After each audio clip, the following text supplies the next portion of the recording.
আসসালামু আলাইকুম। আন্টি বাড়ি আছেননি? ইগো আন্টি, দরজা খুলেন না, আমরা মাদ্রাসা তো আইছি। কিছু দান করেন না, এতিমখানার জন্য কিছু দান করেন।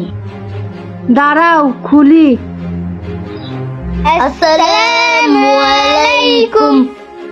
আন্টি, আমরা মাদ্রাসা তো আইছি, আঙ্গুরে কিছু দান করেন, আমরা আঙ্গুর কোরআন শরীফ কিনা লাগবো। দাঁড়াও বাবা, আসছি। এও নাও বাবা, এখানে 500 টাকা আছে।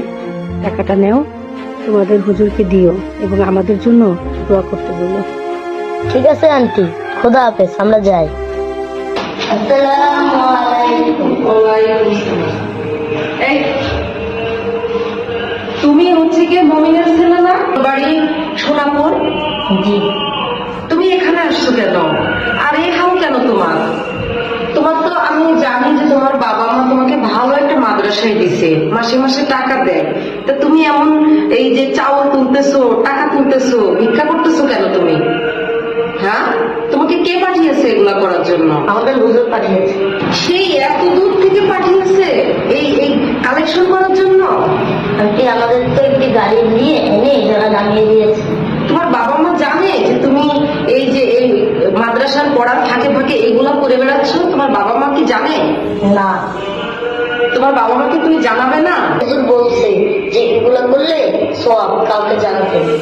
আরে সারাদিন এই রোদের ভিতরে এই বাড়ি বাড়ি এই কালেকশন করে বেড়াচ্ছ, খাইছো তুমি কিছু? আমাদের কালেকশন শেষ হলে আমরা সবাই যে খাবো। তা এই যে তোমরা যে কালেকশন করো, এত এত টাকা পাও, তোমরা কিছু নেও না? হুজুর তোমাদেরকে কিছু দেয় না? না আন্টি, আমাদের হুজুর কিছু দেয় না। এই সব টাকা নিয়ে তোমরা হুজুরের কাছে দিয়ে দাও? জি আন্টি। চকলেট খাওয়ার জন্যও দেয় না? না আন্টি। দাঁড়াও, আমি আজকেই তোমার মা বাবাকে এই খবরটা জানাই। এত সুন্দর ছেলে, এই ছেলেকে এই বাড়ি বাড়ি ভিক্ষা করতে পাঠিয়ে দিয়েছে, এটা অবশ্যই জানাইতে হবে তোমার মা বাবা।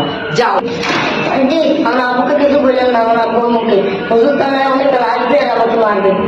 আচ্ছা ঠিক আছে, তোমার ভয়ের কোনো কারণ নাই। তুমি এখন এগুলো বাদ দিয়ে মাদ্রাসায় চলে যাও, বিষয়টা আমি দেখছি। যাও। জি আন্টি।